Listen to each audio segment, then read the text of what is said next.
Good morning to all the students of class 12. Today I move on to the second poem from the poetry section of the Flamingo, that is An Elementary School Classroom in a Slum by Stephen Spender. Well, first I would like to tell you what is an elementary school. Elementary school means a primary school where we have children from the age group of 5 till 11 or so. Then after that we have the secondary section, then we have the senior secondary section, which you all are also a part of.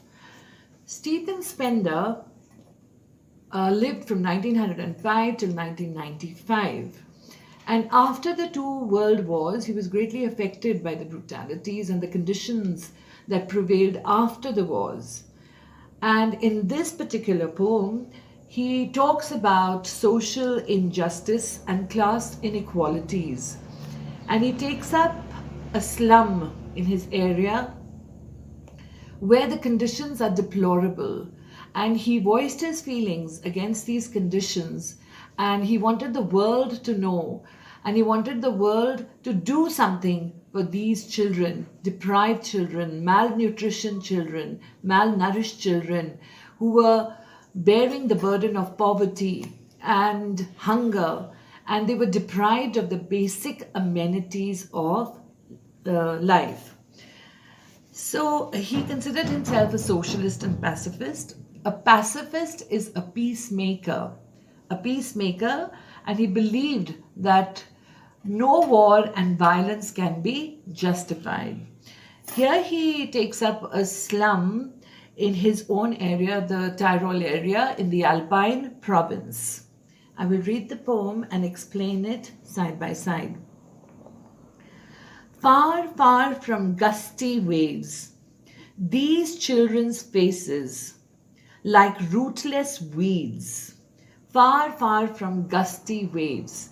Now, gusty is windy. You have, strong winds blowing and strong winds and waves which depict or symbolize nature. So it's a symbol here and it symbolizes nature.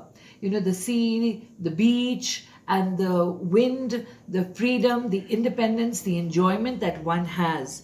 So these children are far away from the lap of nature.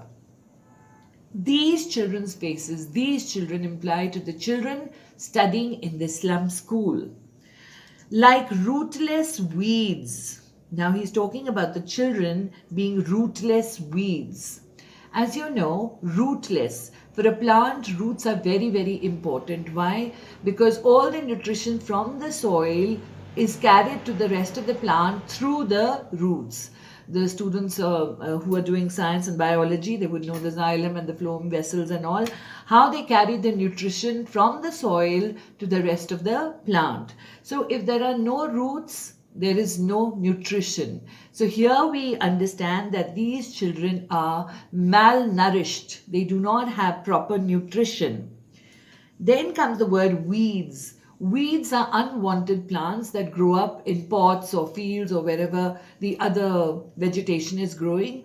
And why they are unwanted? Because they sponge onto the food of the actual plant. So that is why a garden has to be weeded. The weeds have to be plucked out. But here the weeds means unwanted. So just as weeds are unwanted, these slum children are also considered to be unwanted. Their hair torn round their parlor. The hair is very untidy. They are looking very disheveled, unkempt because they haven't combed their hair. There is lack of personal hygiene. So the hair is all around their faces, knotted up, dirty, matted, So it gives a picture of being untidy, unkempt. Then he comes on to the tall girl with her weighed down head. Now he's describing, in this first stanza actually, he's describing the condition of these slum children. So he talks about a girl who's in the classroom. Her head is weighed down. Weighed down means burdened. Her head is bent, or it's burdened by malnutrition, hunger, and the the emotional aspect of poverty. So she is burdened due to hunger and poverty and the trials and tribulations of life, because when you have money you can do so much, but when you don't have any money, you don't have the basic amenities, you don't have food, what can you do? So you're exhausted. She was also feeling very exhausted, maybe due to hunger and then due to this torture of poverty. So her head was bowed down, burdened. The paper seeming boy means the thin boy. Now, all these are the symbols that have been used at the end of the poem. I will give it to you in detail. So, paper seeming boy is the thin boy. Again, we see that there is no flesh on the bodies because they don't have enough to eat. With rat's eyes. He has eyes like a rat. Now, rat's eyes is a metaphor. And just as a rat has eyes that are timid and very scared and always searching or looking around for food. So rat's eyes this thin boy had. Then we come across another child, the stunted. Stunted means his body has not grown fully because he's an unlucky heir of twisted bones. He's inherited a genetic disorder and we can call it rheumatism. And this is what he's inherited from his father, this disease, this genetic disorder. And why have they called him an unlucky heir? Heir is a successor. So somebody who's fortunate would inherit property, fortune, money, and good things. But he was unlucky because he had nothing of that kind to inherit. Instead, he only inherited this disease of having twisted bones. Gnarled, knotted bones. And he was reciting his lesson from his desk. At back of the dim class, now the dim class here again suggests that basic amenities were lacking. It was not well lit. At the back of the dim class, one unnoticed, sweet and young boy was there. His eyes lived in a dream of squirrel game in tree room other than this. So he was a part of the classroom, but due to the dull and monotonous surroundings, he was least interested and his mind deviated from the classroom out to a squirrel's game. Now this is again a metaphor which symbolizes freedom, which symbolizes fun and frolic. So this child went on to the squirrel and went on to the squirrel's home and a tree room, a hollow in a tree where a squirrel makes its home. So his mind gets diverted by these thoughts and he has a dream in his eyes. He also wanted to be independent. He also wanted to move out. He also wanted to enjoy himself. His eyes live in a dream. Now this first stanza, as I said, described the condition of the children studying in this school. And if you notice, it's very different from children of the other schools. Why?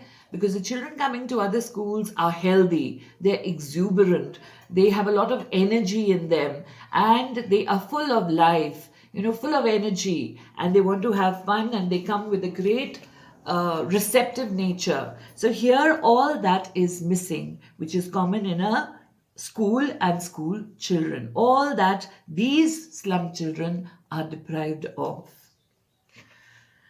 The next stanza describes the classroom, the school. On sour cream walls. When you keep cream in a bowl and if you keep it for a long period of time, it turns rancid, okay? And the color turns to a yellowish tinge and it begins to let out a foul smell, an odor, a stench kind of a thing. So these sour cream walls of the building, they were not very conducive. Maybe there was dampness there was smell coming from there. Then there were donations, maybe the names of the people who've donated and things that were donated by the people, that like the Shakespeare's head, or the bust as we call it, the Shakespeare's bust. Then cloudless at dawn. There's a picture that of a dawn. Cloudless means a clear sky. Then there were pictures of a civilized dome. Civilized dome which symbolizes civilization, learning. Riding all cities. Riding.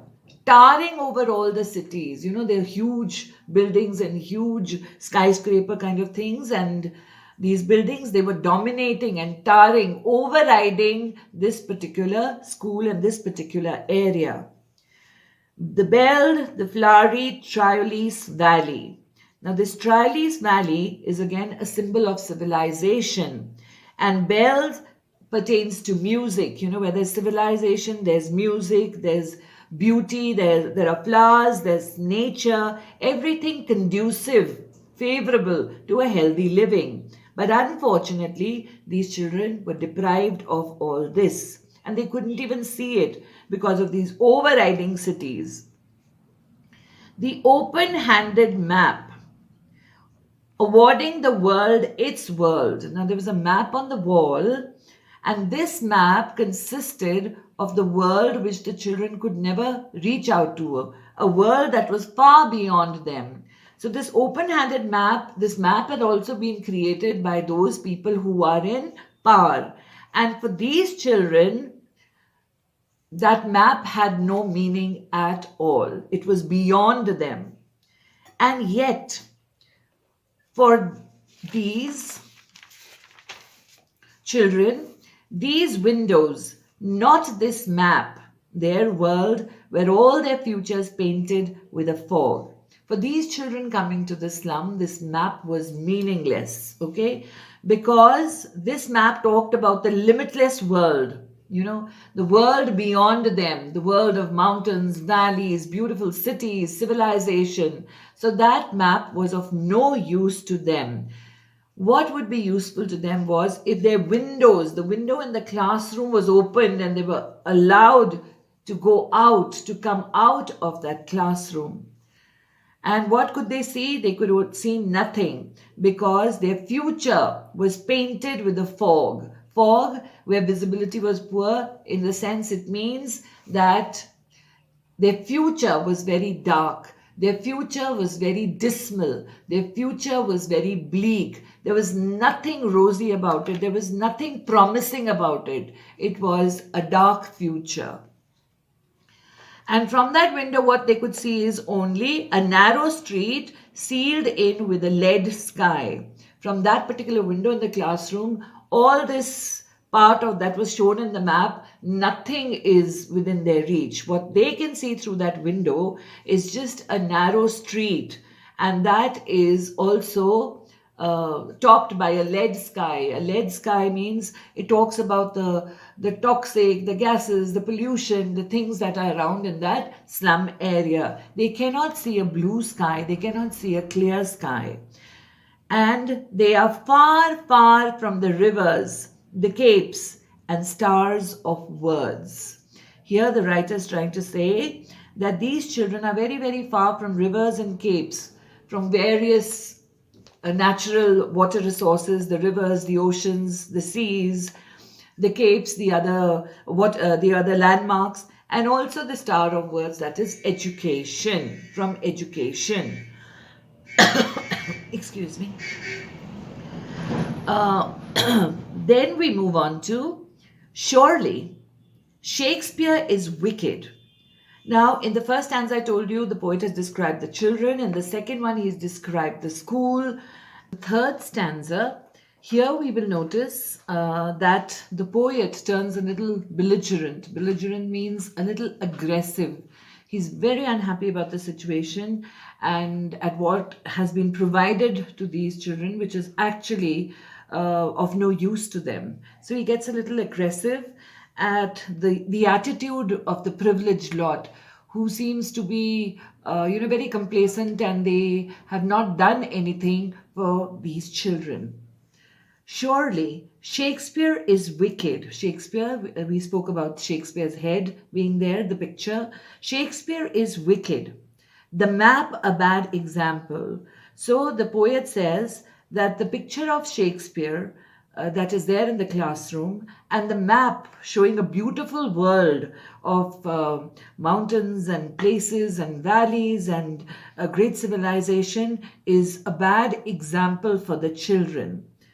with ships and sun and love tempting them to steal. Because all these things that are shown in these pictures are something that will tempt them to reach out to these places, and they have no means. And as they have no means, they will be tempted, or they will be lured to steal, in order to reach out to these places, to see these places, because they are a big temptation for these children. For these children whose lives that slyly turn in their cramped holes from fog to endless night. Now, these children, their living conditions are very, very poor. And they live in cramped holes, They hardly have a good housing facilities, and in one room you can see a family of maybe 8 to 10 people living together. So you can imagine how they live, in what conditions these children live. Cramped holes. From fog to endless night. I mean, their life, right from the beginning till the end, it is very dismal. It's a picture of despair. Despair, no hope at all. On their slag heap, these children wear skins peeped through by bones. So slag over here refers to the waste that we get after extracting, the mineral, the ore, and the waste that is left is the slag heap. So these children sitting on the slag heap, sitting on that waste, they themselves are like that waste which is not required by anybody. And what do they have to do? They only rake through the garbage, the dirty surroundings, and they have nothing to look forward to. These children wear skins peeped through by bones. I'll give you over here a word. They are emaciated. Emaciated. Emaciated is either when you're ill or when there is lack of food. So they were emaciated. And they were also impoverished. Impoverished is when there's lack of energy, vitality, they are feeling very low, and there is no quickness, or the chirpiness of childhood is missing. And their bones seemed to be peeping out through the skin. They were actually just a skeletal frame. And spectacles of steel with mended glass, like bottle bits on stone. Here we see there's a simile, like bottle bits on stones. Now the glasses there are one or two interpretations for the spectacles of steel. One could be the specs that they were wearing had broken glass. That means that depicted their poverty. Another interpretation could also be their body was also just a framework, like the framework of the specs. So it was just like the framework of the specs, and there was hardly any flesh on their body. All of their time and space are foggy slum. There is nothing to look forward to. So all the time their space are foggy slum. There's only fog, there's only mist, there is no ray of hope. Everything seems so dismal and in despair. So blot their maps with slums as big as doom. So in anger, the poet, as I told you, turns aggressive in the stanza. So what he's trying to tell them is the map that is there, the map of the so-called powerful people, the map of the so-called privileged people, the map of the so-called civilized people, those who have made that map. So that map should be blotted, should be marked with the places where these slums are, so that they can be seen and they can be awoken from their slumber to do something for these children. So let these slums be marked on the map of these people, as big as doom. So he's actually annoyed with the people. So he wants them to wake up and to rise above their complacency and do something for these children. That their world should be flooded with these slums to make them realize the plight of these children and that something needed to be done immediately. Then we come on to the next stanza. Here the poet is trying to give some remedies or solutions or what can be done to improve this situation. because you just can't talk about it and just speak about it and just pay lip service to something. So solutions have to be given, and there should be solutions, and if followed, I'm sure they can bring results.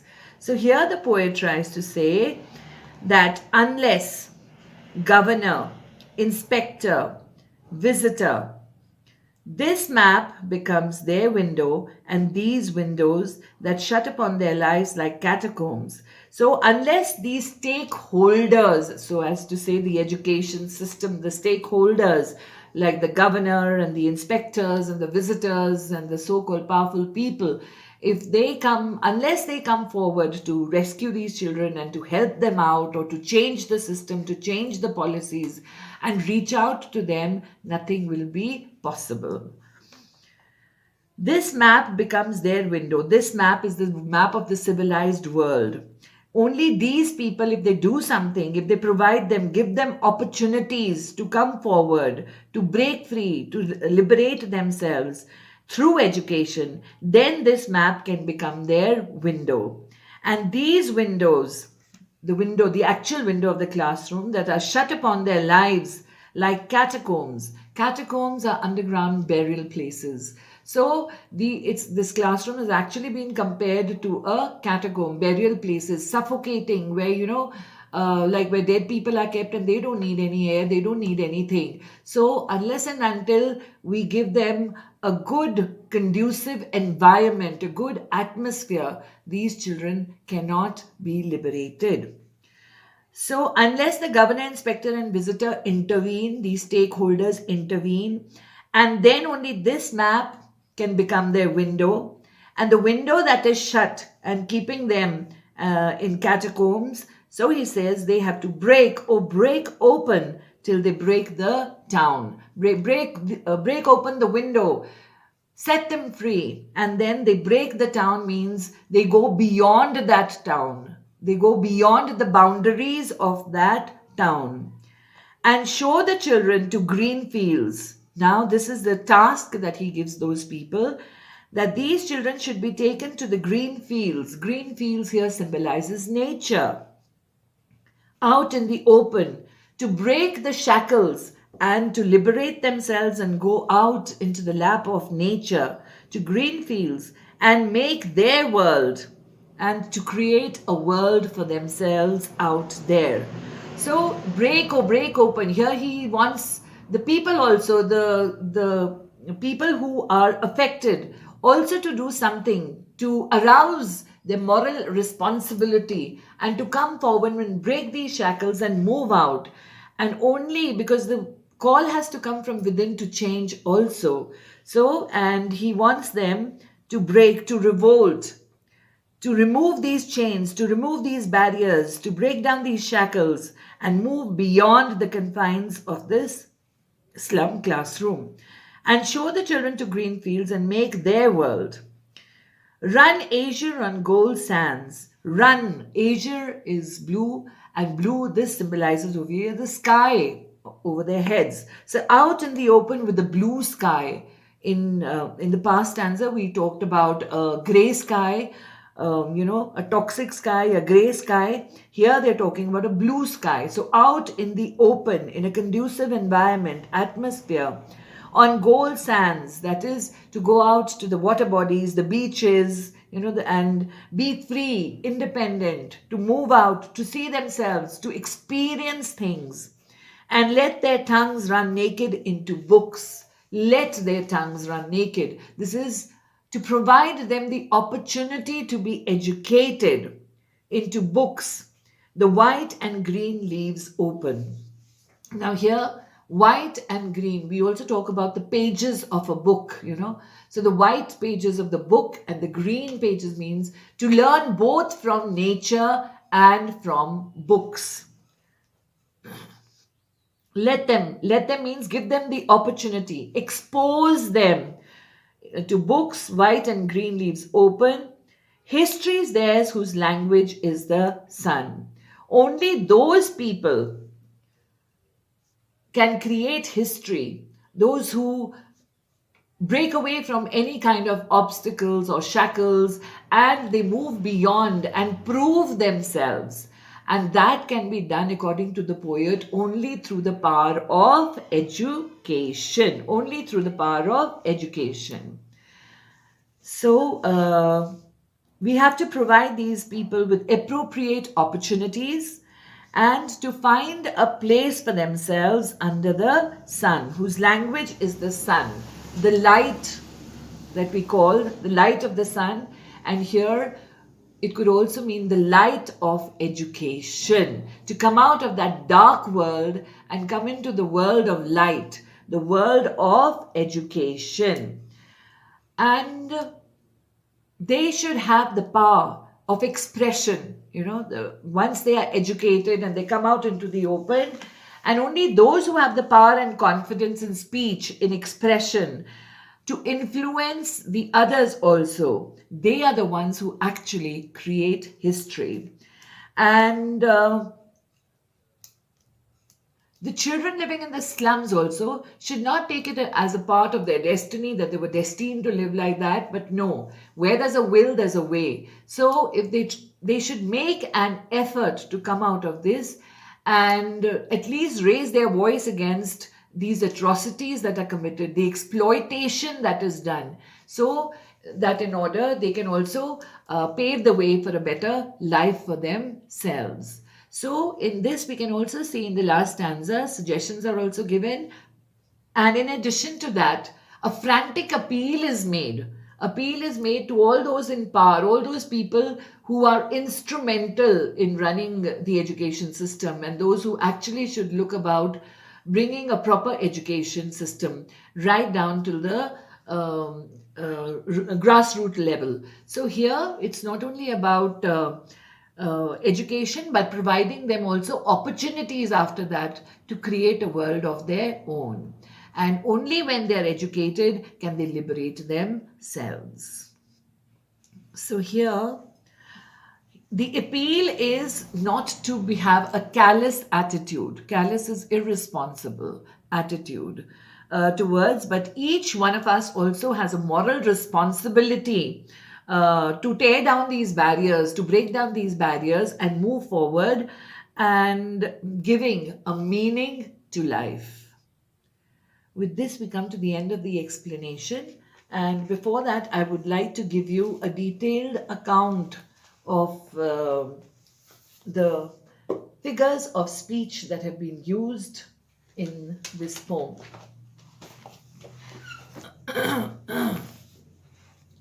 Okay, there are lots and lots of images and symbols used. The gusty waves, the rootless weeds, the paper-seeming boy, twisted bones, sour cream walls, Shakespeare's head, Tyrolese Valley, open-handed map, ships and sun, cramped holes, bottle bits on stones, and gold sands. Gusty waves, I told you, it was about being in the lap of nature with the wind blowing freely and the children freely moving about, enjoying nature.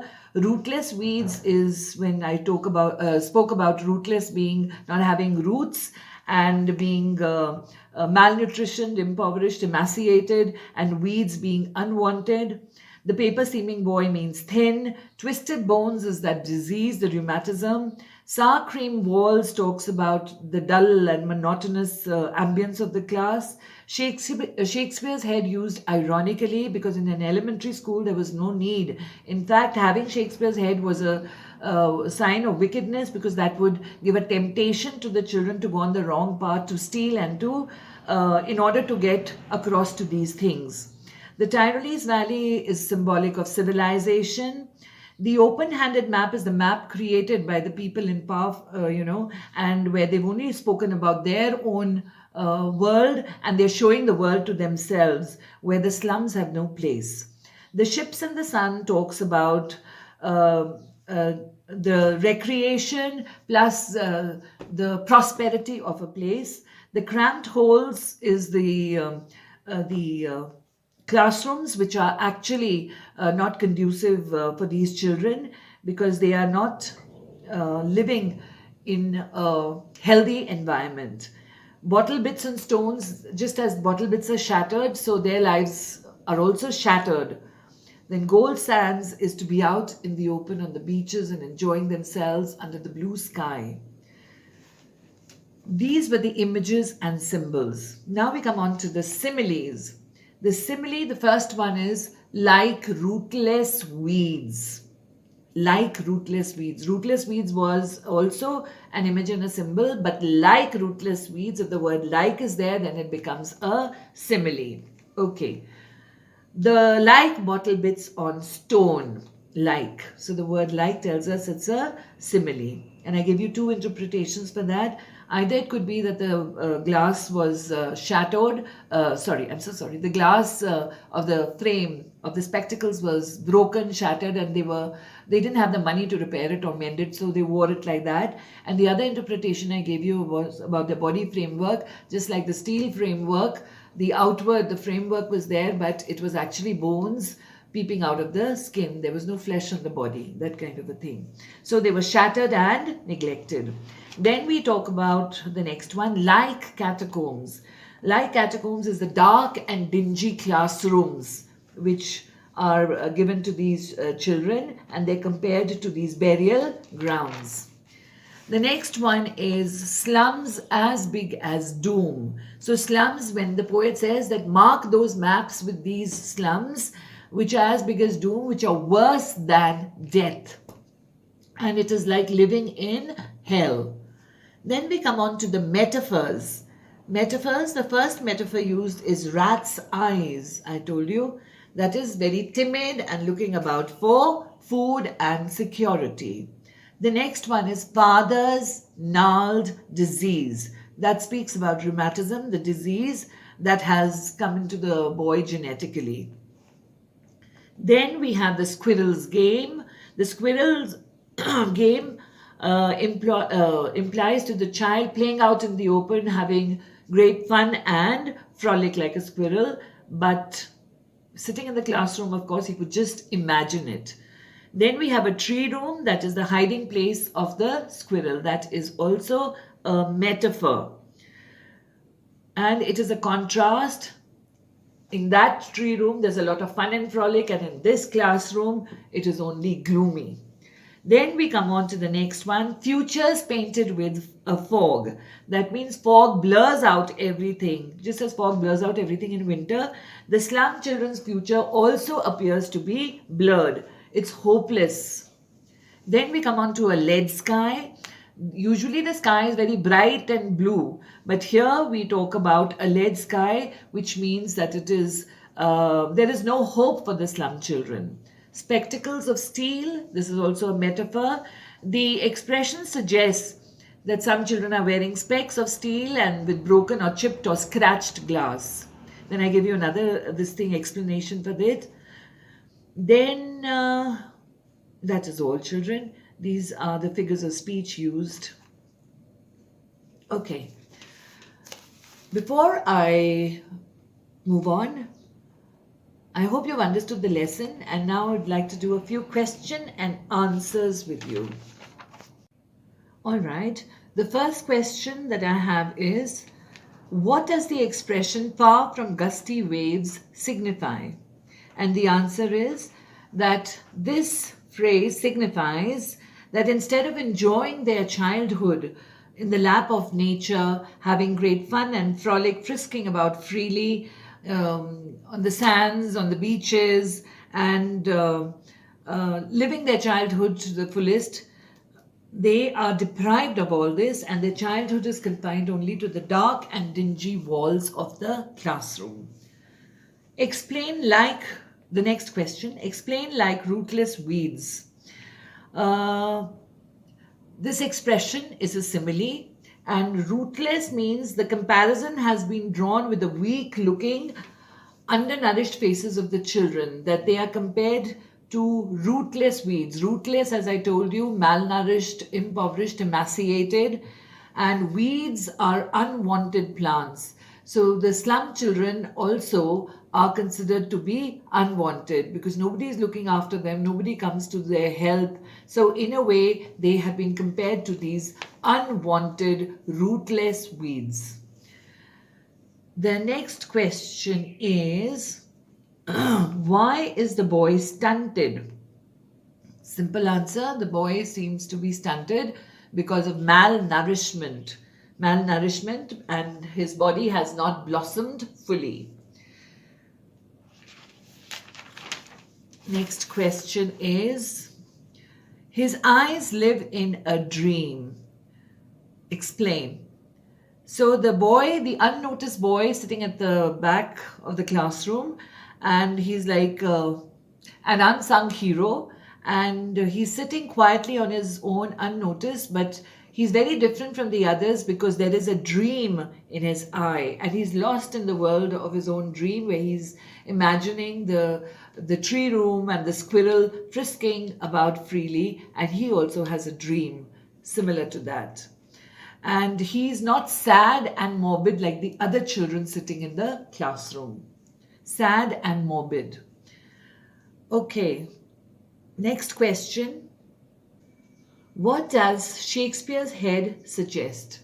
Well, here this expression has been ironically used because it is an elementary classroom in a slum, and where the value of education is minimal.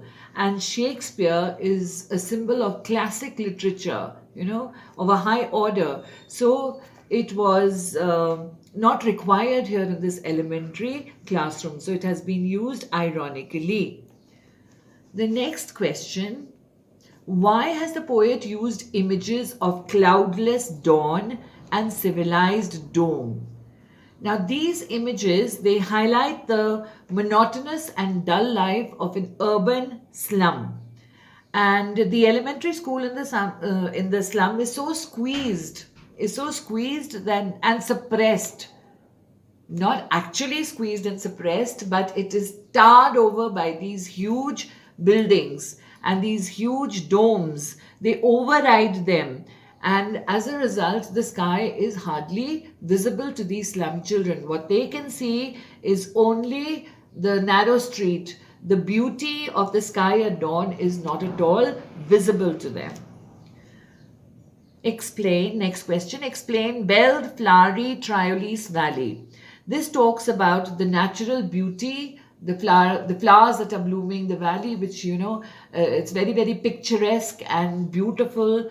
And it talks about civilization and people leading a very rich life. So this is actually a far-fetched dream for the slum children, because they are only raking through the garbage and slag, and they will never get to enjoy. So it's far beyond them.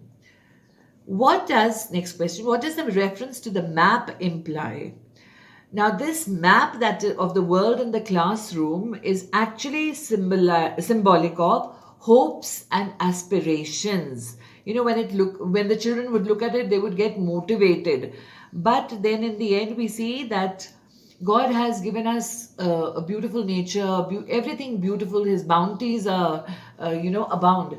But unfortunately, these children can only see that, and then this is also very dismal for them because they know that they will never be able to achieve these goals, or will be able to see all that. It may never be fulfilled. Next question. What future do these children have in store for themselves? As I told you, the future for these children is very bleak, very dark, very dismal. There is hardly any hope. Next question.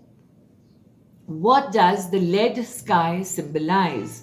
Lead sky is again a dull sky or a grey sky, which is symbolic of hopelessness and despair.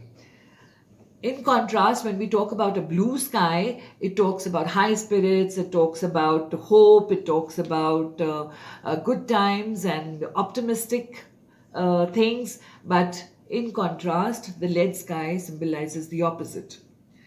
Okay, next question. Why is Shakespeare referred to as wicked? as in the past answer we just said, that actually Shakespeare is an epitome of high literary excellence. But here in the slum schools where hardly any learning, hardly any teaching takes place, there is only disease and despair. So this picture or coming up to that level of Shakespeare is a far cry. Next question. How is the map a bad example? Now, when the children look at the map of the world, or when anybody who looks at the map of the world, you are fascinated by all that has been provided by God all over the world. But these children are only confined to the walls, the narrow walls of the classroom. So again, it rouses in them hopes and aspirations which they know will never be fulfilled. Next question. What do ships, sun, and love symbolize? Now these three things, they symbolize joy, brightness, happiness, prosperity, and all that these children are deprived of. Next question. Where do their lives slyly turn? Now here they're talking about the cramped holes where the children are studying, and their entire life will be spent striving and struggling, slithering and slogging to carry on in life, to sustain themselves. The next question, what does slag heap refer to? Slag heap refers to a large pile of the waste material that remains after the metal has been removed from the rock. And this dirt and garbage is the heap where the children spend their life raking. Okay. Next question. What does the reference to the governor, inspector, and visitor imply? Now, all these elementary schools that are there, they exist merely for name's sake. So the infrastructure is very poor, they are very ill-equipped, and there is hardly any hustle and bustle or any action going on in these schools. And it's only when these governors and these inspectors, they come out on an inspection, do you see some kind of movement in these schools. So actually it is to arouse these people to do their duty and to shun this callous attitude and come forward. The next question is, what does green fields and gold sand symbolize? The green fields and gold sand symbolizes freedom and a happy life, and it refers to a world where there is no social injustice and there is no class inequality. Everybody lives together harmoniously, leading a happy life. The next question is, explain, let their tongues run naked into books. This means that the poet now has found an answer and he strongly feels that unless and until these children are given the opportunities to rise in life, they will never be able to improve themselves. So he says that this can only be possible through education. So he wants all these children to be educated, to be exposed to the world of books and learning.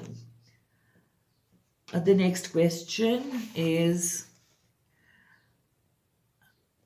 how would you relate the spectacles of steel with the stakeholders? How would you relate the spectacles of steel with the stakeholders? Now that we told you that there were many interpretations for the spectacles. One was that, the framework, and the other was using shattered glass. So for this question, I would say that the spectacles of steel would suggest the rigid and the callous, the inhuman, indifferent attitude of the government officials who actually fail to notice the plight of these slum children and who don't do anything to improve it or, to arouse themselves. And with the specs, if we connect, we will say that they have a myopic view. They're not being able to see the true condition. They have a myopic outlook about these children, and they cannot see what these children are going through, and it seems as if their glasses are also shattered or heavily scratched, that they're not being able to see the condition of these children. One last question we have is, what does the word sun in the last line suggest? Sun is symbolic of the grace of God. The sun gives us heat and light. We sustain ourselves because of this sun. Here it refers to the light of education, to the grace of education, that only if education is given to these children, it is only then that they can transform the world around and the world for themselves. So education is highlighted very, very strongly for anybody to actually ameliorate themselves, to rise, to better their conditions, to better their surroundings, to rise in life and to actually live the life of dignity. Thank you very much for watching.